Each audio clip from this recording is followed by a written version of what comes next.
देख लीजिए, ये पीएमएलए एक्ट है, इसका सेक्शन 19 पढ़ के, बस एक सेंटेंस पढ़कर सुनाऊंगी। The director, deputy director, assistant director or any other officer authorized should have reason to believe any person has been guilty of an offense punishable under the act, he may arrest such a person. और supreme court ने क्या पाया? Supreme court ने यह पाया कि investigating agencies के पास sufficient material था सेक्शन 19 की रिक्वायरमेंट प्रूव करने की। सेक्शन 19 की क्या रिक्वायरमेंट है? कि आप प्राइमा फेसी दोषी हैं उस गुनाह के। इसका मतलब है आज सील ऑफ अप्रूवल लगाई है सुप्रीम कोर्ट ने। ये जो इंटरिम बेल मिली है माननीय मुख्यमंत्री अरविंद केजरीवाल जी को, ये सिर्फ इसलिए मिली है क्योंकि एक point of law larger bench को रिफर करा गया है। जब भी कोई चीज लार्जर बेंच को रिफर करी जाती है, उसकी सुनवाई में थोड़ा समय लगता है, लेकिन इसमें दो बातें बहुत महत्वपूर्ण हैं। कुछ दिन पहले ईडी ने एक बहुत ही डिटेल्ड चार्जशीट कोर्ट के समक्ष रखी थी। उस चार्जशीट के तहत व्हाट्सएप चैट्स, साक्ष्य और बाकी के बाकी तथ्य देखकर ये पता चला था कि माननीय मुख्यमंत्री अरविंद केजरीवाल जी शराब घोटाले के किंग पिन हैं।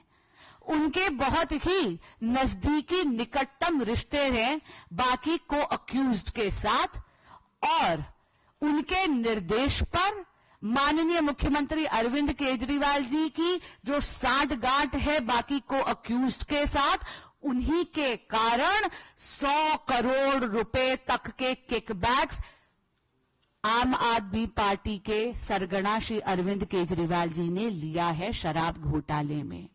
उस 100 करोड़ रुपए में से 45 करोड़ रुपीस आम आदमी पार्टी की गतिविधियों के लिए इस्तेमाल हुए गोवा चुनाव में, और इसी के कारण आम आदमी पार्टी पहली पार्टी बनी है भारत के इतिहास में जो भ्रष्टाचार में इतनी लिप्त है कि उसको भी अभियुक्त बनाया गया चार्जशीट में। आज सुप्रीम कोर्ट ने एक और बहुत बड़ी ऑब्जर्वेशन दी है। सुप्रीम कोर्ट ने कहीं ना कहीं डायरेक्शन नहीं दी, लेकिन एक इशारा जरूर करा है। सुप्रीम कोर्ट ने यह इशारा करा है कि जब भी कोई भी कॉन्स्टिट्यूशनल फंक्शनरी इस प्रकार के अपराध में लिप्त होता है तो उसको अपने पद से इस्तीफा देना चाहिए। लेकिन माननीय मुख्यमंत्री अरविंद केजरीवाल जी इन्वेस्टिगेटिंग एजेंसीज को गुमराह कर रहे हैं, अपने साथियों को भी लिप्त कर रहे हैं।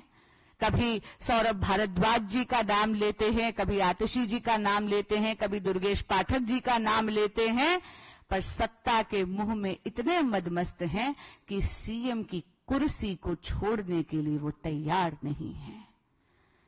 इनकी इस जिद के कारण दिल्ली में एक पॉलिसी पैरालिसिस हो रहा है, एक कॉन्स्टिट्यूशनल क्राइसिस हो रहा है। आज जो इंटरिम बेल की कंडीशंस हैं वो वही हैं जो उनको पहले भी दी गई थी। यानी 10 मई का ऑर्डर जिसके तहत उनको इंटरिम बेल गई थी, वो कंडीशंस लागू होती हैं। और उन कंडीशंस के तहत दो बहुत महत्वपूर्ण बातें हैं। पहली, माननीय मुख्यमंत्री अरविंद केजरीवाल जी सीएम के दफ्तर नहीं जा सकते। दूसरी बात, माननीय मुख्यमंत्री अरविंद केजरीवाल जी कोई फाइल नहीं साइन कर सकते जब तक कि उसको एलजी ऑफिस के यहां फॉरवर्ड ना करना हो। तो मैं आपके माध्यम से माननीय मुख्यमंत्री अरविंद केजरीवाल जी से पुनः अनुरोध भी करूंगी और उनको याद भी कराऊंगी कि उनकी इस जिद के कारण दिल्ली में एक टोटल पॉलिसी पैरालिसिस हो रखा है। सत्ता के मुंह में केजरीवाल जी मदमस्त है, दिल्ली की जनता त्रस्त है। उन्हें तुरंत त्यागपत्र देना चाहिए।